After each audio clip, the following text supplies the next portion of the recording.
Wikipedia के मुताबिक most traded currencies में दुनिया में नंबर 1 पोजीशन के ऊपर है यूएस डॉलर, नंबर 2 पर है यूरो, नंबर 3 के ऊपर है जापानीज येन, नंबर 4 के ऊपर है ब्रिटिश पाउंड, जबकि नंबर 5 के ऊपर है चाइनीज युआन। अगर आप ये सोच रहे हैं कि भारत की क्या पोजीशन है, तो आप ये जानकर हैरान होंगे कि भारत की अर्थव्यवस्था हाल ही में यूनाइटेड किंगडम यानी कि ब्रिटेन को क्रॉस करके दुनिया की 5वीं सबसे बड़ी अर्थव्यवस्था बन गई है। लेकिन हमारी करेंसी इंडियन रुपीस वो मोस्ट ट्रेडेड करेंसी की लिस्ट में टॉप 10 देशों में भी नहीं आती है। विकिपीडिया के मुताबिक इंडियन रुपीस है 15वीं पोजीशन के ऊपर और हमसे ज्यादा ट्रेडेड करेंसी हैं Australia, Canada, Switzerland, Singapore, Sweden, south Korea, Norway और न्यूजीलैंड की।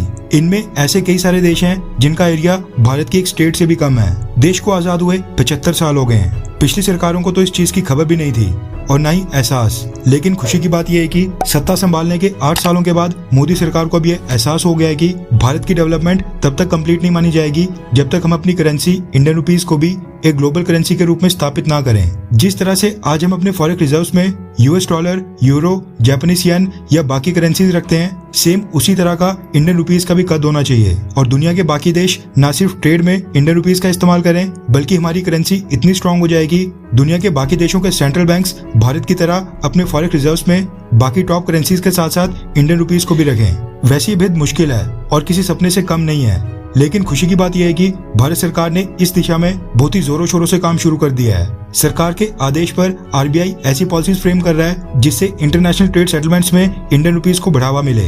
हमारे बैंक्स को डायरेक्शन और गाइडलाइंस दी जा रही हैं, ट्रेडर्स को इंसेंटिव दिए जा रहे हैं। अब खबर निकल कर आ रही है कि भारत सरकार ने अपनी रणनीति में एक बड़ा बदलाव किया है। रेफरेंस के लिए आपकी स्क्रीन के ऊपर द इकोनॉमिक टाइम्स के आर्टिकल का स्क्रीनशॉट है, जिसके मुताबिक इंडियन रुपीस में ट्रेड सेटलमेंट करने के लिए भारत ने सबसे पहले छोटे देशों को टारगेट करना शुरू कर दिया है। वैसे आप ये सोच रहे होंगे कि सबसे पहले छोटे देशों को क्यों पकड़ा जा रहा है, तो इसके पीछे का कारण है कि छोटे देशों के साथ ट्रेड वॉल्यूम काफी कम होता है। कम ट्रेड वॉल्यूम मतलब कि उसको यूएस डॉलर से रिप्लेस करना उतना ही आसान। बड़े देशों के साथ ट्रेड ही 20, 30 या फिर 40 बिलियन डॉलर या फिर उससे भी ज्यादा का होता है। वहां पर अगर हम ट्रेड सेटलमेंट की मांग इंडियन रुपीस में करने लगे तो इससे खुद का ट्रेड प्रभावित हो सकता है। इसके अलावा छोटे देशों के ऊपर भारत को कई बार डिप्लोमेटिक लेवरेज हासिल होती है। उन छोटे छोटे देशों को अपने देश में इन्वेस्टमेंट चाहिए होती है या फिर किसी और प्रकार के डिप्लोमेटिक सपोर्ट या फिर भारत की मदद की जरूरत होती है जो उनको सिर्फ भारत से मिल सकती है।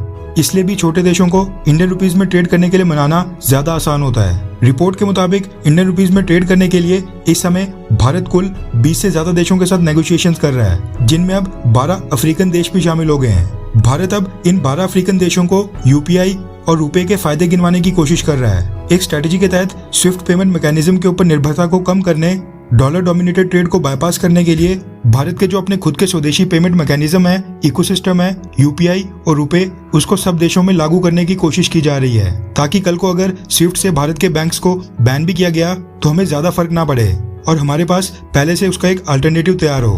अब हमारे पास तो रशिया की तरह क्रूड ऑयल या फिर गैस नहीं है जिसके बिना बाकी देशों का गुजारा नहीं होगा और हम दूसरे देशों को रशिया की तरह ब्लैकमेल कर पाएं। इसलिए भारत को अपनी खुद की करेंसी इंडियन रुपीस की ग्लोबल एक्सेप्टेंस को बढ़ाना पड़ेगा। हमें इंडियन रुपीस की ऐसी रेपुटेशन बनानी पड़ेगी कि हम टॉप 15 नहीं बल्कि टॉप 5 मोस्ट ट्रेडेड करेंसीज में शामिल हो जाएं। और खुशी की बात यह है कि जिस एग्रेसिव तरीके से भारतीय सरकार आज की डेट में डी डॉलराइजेशन ड्राइव चला रही है, सरकार इंडियन रुपीस में ट्रेड सेटलमेंट को जिस तरीके से प्रमोट कर रही है, उसको देखकर लगता है कि अगले 10 से 15 सालों के अंदर भारत मोस्ट ट्रेड करेंसी की लिस्ट में टॉप 5 की लिस्ट में एंटर हो ही जाएगा। रिपोर्ट्स निकल कर आ रही हैं कि ये जो 12 अफ्रीकन देश है, बहुत ही जल्द इनकी तरफ से इंडियन रुपीस में ट्रेड करने की कंफर्मेशन मिल सकती है और भारतीय सरकार इसके लिए काफी आश्वस्त है। खैर, आपको क्या लगता है कि क्या भारत ने इंडियन रुपीस को प्रमोट करने में कहीं देरी तो नहीं कर दी है? हाँ या फिर ना?